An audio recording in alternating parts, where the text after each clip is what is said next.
Hello friends, welcome to my YouTube channel SP math classes में। Viewers, आज जो है कि आप लोगों के जो बीएड एंट्रेंस एग्ज़ाम में इम्पॉर्टेंट टॉपिक है वह होता है रस। रस से आपके 2 या 3 क्वेश्चन बीएड एंट्रेंस एग्ज़ाम के अंदर पूछे जाते हैं। बीएड एंट्रेंस एग्ज़ाम में आपके 2 या 3 क्वेश्चन पूछे जाते हैं, तो हम उसके बारे में यहाँ पे डिस्कशन करेंगे। ठीक है, तो हम पहले जानेंगे रस। रस किसे कहते हैं, रस की जो परिभाषा होती है वह हम किसे कहते हैं। ठीक है, रस जो किसी काव्य को पढ़ने के बाद हमको जो आनंद की प्राप्ति होती है उसे हम क्या बोलते हैं, रस बोलते हैं। किसी काव्य को पढ़ने के बाद हमें जो आनंद की प्राप्ति होती है उसे हम रस कहते हैं।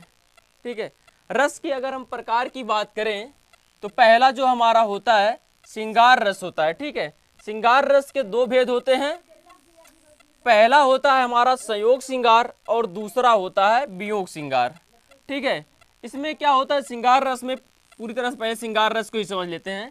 श्रृंगार रस में क्या होता है, नायक और नायिका का आपस में दोनों का मिलन होता है, उसे हम क्या बोलते हैं, श्रृंगार रस बोलते हैं। अर्थात किसी नायक और नायिका का आपस में जो मिलन होता है, उनके द्वारा जो आनंद की प्राप्ति होती है उसे हम श्रृंगार रस नाम दिए हैं। और श्रृंगार रस में 2 तरीके का होता है। नायक, कभी नायक नायिका से मिलता है तो आनंद प्राप्त होती है, कभी नायक नायिका से बिछड़ता है आनंद की प्राप्ति होती है। तो यहाँ पे जो संयोग श्रृंगार होता है इसको आप समझ सकते हैं। संयोग श्रृंगार में क्या होता है, नायक जो होता है नायिका के मिलने के बाद जो प्रसन्नता प्राप्त होती है उसे हम संयोग श्रृंगार कहते हैं।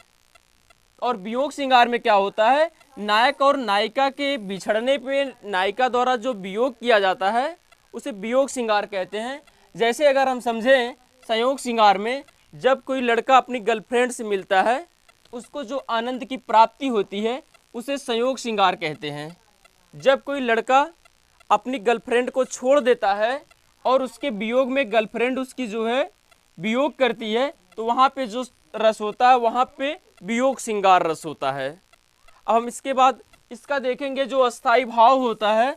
अस्थाई भाव जो होता है ये राति होती है, राति। ये आपके बीएड एंट्रेंस एग्जाम में पूछा गया था कि जो है कि श्रृंगार रस का अस्थाई भाव क्या होता है। तो श्रृंगार रस का जो अस्थाई भाव होता है वह राति होती है। ठीक है, हमारा जो दूसरा होता है वीर रस होता है। वीर रस में जहाँ पे हमें इसका जो अस्थाई भाव होता है उत्साह होता है। जहाँ पे कहीं पे वीरता जैसी बात की जाए और वहाँ पर उत्साहित होना पड़े, जैसे किसी काव्य को पढ़ने के बाद हमें उत्साह प्राप्त होता है, उसे हम क्या कहते हैं, वीर रस। जैसे वीर तुम बढ़े चलो, वीर तुम बढ़े चलो, इसमें क्या है, हमको वीरता जैसी प्रतीत हो रहा है। यहाँ पे हमारा जो रस होता है उत्साह होता है। और शांत रस, तीसरा हमारा जो रस होता है वो शांत रस होता है। और शांत रस का जो अस्थाई भाव होता है ये निर्वेद होता है। ये आपके बीएड एंट्रेंस में देखेंगे तो 2021 में पूछा गया था, वीर रस का अस्थाई भाव और शांत रस का अस्थाई भाव। रस से आपके 2 या 3 क्वेश्चन बीएड एंट्रेंस के एग्जाम के अंदर पूछे जाते हैं। तो आपका जो शांत रस होता है, शांत रस का अस्थाई भाव जो होता है वह निर्वेद होता है। और चौथा होता है करुण रस। करुण रस का जो अस्थाई भाव होता है शोक होता है। जहाँ पर किसी काव्य को पढ़ने के बाद हमें शोक जैसा विलाप व्यक्त होता है, वहाँ हम क्या कहते हैं, करुण रस कहते हैं उसे। हास्य रस, जहाँ पर किसी काव्य को पढ़ने के बाद हमें हास्य की अनुभूति होती है, वहाँ हम कौन सा रस कहते हैं, हास्य रस कहते हैं। हमारा जो 6वां रस होता है रौद्र रस। रौद्र रस का जो अस्थाई भाव होता है या क्रोध होता है। अर्थात किसी काव्य को पढ़ने के बाद जो हमें क्रोध की अनुभूति होती है तो उसे हम क्या बोलते हैं, रौद्र रस बोलते हैं। भयानक रस हमारा 7वां होता है। भयानक रस में जो है किसी काव्य को पढ़ने के बाद हमें भय की अनुभूति होती है तो उसे हम क्या बोलते हैं, भयानक रस बोलते हैं। ये आपका जो रौद्र रस है ये जो है कि आपके बीएड एंट्रेंस में काफ़ी बार पूछा गया है। 2020 वाले में भी पूछा गया था। ये बीएड एंट्रेंस एग्जाम 2020 में भी आपका रौद्र रस का अस्थाई भाव पूछा गया था। आपके बीएड एंट्रेंस के अंदर केवल अस्थाई भाव ही पूछे जाते हैं। आप प्रीवियस ईयर क्वेश्चन पेपर उठाकर देखेंगे तो हम वही चीज़ आपको पढ़ा रहे हैं जहाँ से आपके क्वेश्चंस जो है कि एग्जाम में पूछे जाते हैं। तो आपका 7वां है भयानक रस।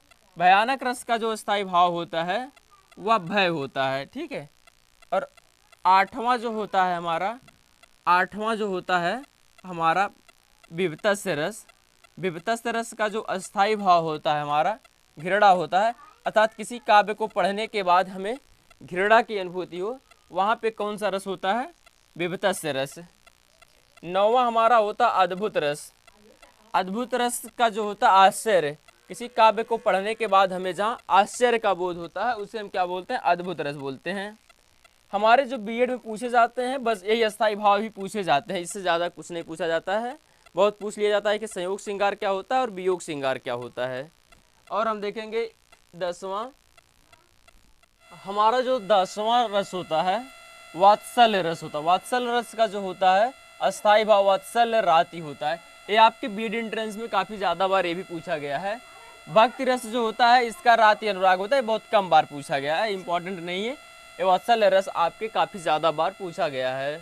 तो हम लोगों ने पढ़ा, अगर पूछा जाए कि रस के कितने प्रकार होते हैं, रस के प्रकार, तो रस के जो प्रकार होते हैं वह हमारे 11 रस होते हैं।